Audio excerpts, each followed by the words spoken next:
तो चलिए अब आपको दिखाते हैं धर्मांतरण जिहाद के 3 सूत्रधार।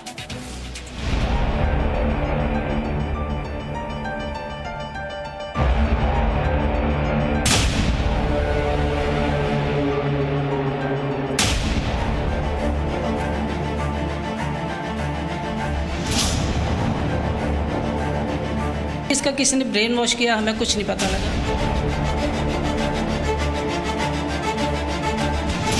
वो अस्सलाम वालेकुम जो भी वो बोलते हैं, ऐसी कुछ वर्डिंग वो यूज करता था।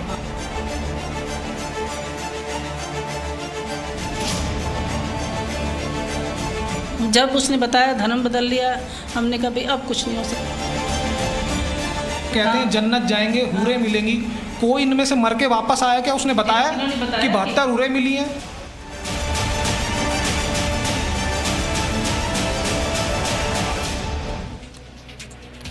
यूपी में धर्मांतरण की हर साजिश धीरे धीरे खुलती जा रही है। पहले मामला यूपी के कुछ जिलों तक सीमित था, लेकिन अब धीरे धीरे कई और जिलों तक इसके सुराग मिल रहे हैं। इस मामले में एटीएस ने 3 और लोगों को गिरफ्तार किया है। इन तीनों आरोपियों में 2 खुद मूक बधिर हैं। इन दोनों को पहले धर्म परिवर्तन करने के लिए बहकाया गया और बाद में इन्हें भी इसी काम में लगा दिया गया।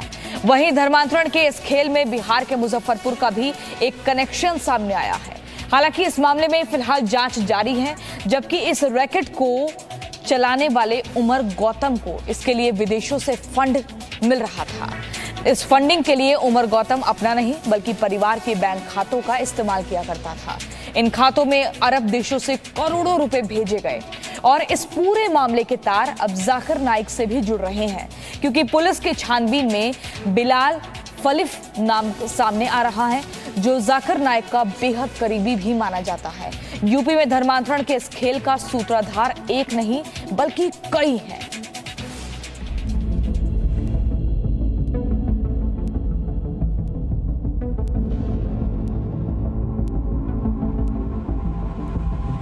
धर्मांतरण की साजिश का जाल। होती रही साजिश साल दर साल। अब खुल रही है परतें लगातार।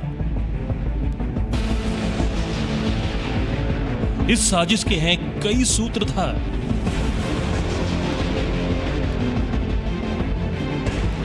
यूपी में धर्मांतरण की साजिश का जाल इतना बड़ा होगा, ये किसी ने सोचा नहीं था। एक रैकेट का पर्दाफाश होने के बाद से अब तक न जाने कितने ही आरोपी पकड़े जा चुके हैं।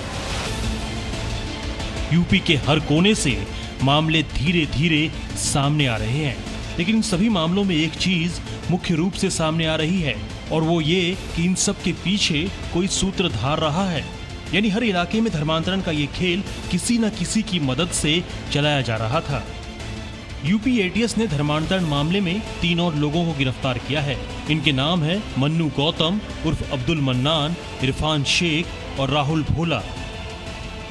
राहुल का परिवार दिल्ली के उत्तम नगर में रहता है। जी न्यूज ने राहुल की मां से बातचीत की। बातचीत के दौरान राहुल की मां ने कहा कि उनके बेटे के मुख बधिर होने का फायदा उठाया गया। इसको अब कोई फर्क नहीं है कि मार हो रही है या क्या है, कुछ इसको फर्क नहीं पड़ता, क्योंकि उनका ब्रेन वॉश कर दिया, उसका फायदा उठाया, उसका बिना बोलने सुनने का। उनके साथ हो, उस माँ से पूछो, अगर मैं कहती हूँ उनके बच्चे होते उनके साथ की जाए तब उनको पता लगे। परिवार को ऐसा शक है कि किसी ने राहुल का ब्रेन वॉश किया और फिर उसे धर्म बदलवाने के लिए बहकाया। यूपी पुलिस के मुताबिक राहुल इरफान के साथ मिलकर मुख बधिर को धर्मांतरण की तरफ प्रेरित करता था। मन्नू यादव भी मुख बधिर है और उसी ने आदित्य का धर्मांतरण कराया था। यूपी एटीएस की इस कार्रवाई के साथ ही इस मामले में 2 और खुलासे भी हुए हैं। पुलिस के मुताबिक आरोपी उमर गौतम के घर वालों के बैंक खातों का उपयोग विदेशों से फंडिंग लेने में किया गया। 2010 से उमर गौतम इस्लामिक दावा सेंटर चलाता था। जनवरी 2010 से 14 जून 2021 तक इस्लामिक दावा सेंटर के खाते में 1,82,84,000 रुपए आए। इसमें से 50 लाख से ज्यादा की रकम दोहा, कतर, अबू धाबी, रियाद जैसे देशों से आई थी। इस्लामिक दावा सेंटर में आए हुए पैसों का ऑडिट भी नहीं कराया गया। पूरे मामले में एक जो बहुत महत्वपूर्ण बात निकल के आई है कि जो आसाम की संस्था है मरकजुल मारिफ, उससे उमर गौतम जुड़ा हुआ था। मतलब साफ है कि जो बात ये निकल के आ रही थी कि उत्तर प्रदेश में के साथ साथ अन्य 24 राज्य ऐसे हैं जहां पर ये पूरा नेटवर्क फैला हुआ है, स्लीपर सेल की तरह ये लोग काम करते हैं, तो उस बात में अब सीधे तौर पर दम दिखाई पड़ रहा है। इसके साथ साथ हवाला का जो नेटवर्क था, विदेशी फंडिंग का जो नेटवर्क था, टेरर एंगल था, उस तक अब ये एटीएस की जांच पहुंच गई है। धर्मांतरण की ये जांच यूपी के रास्ते बिहार के मुजफ्फरपुर तक पहुंच गई है।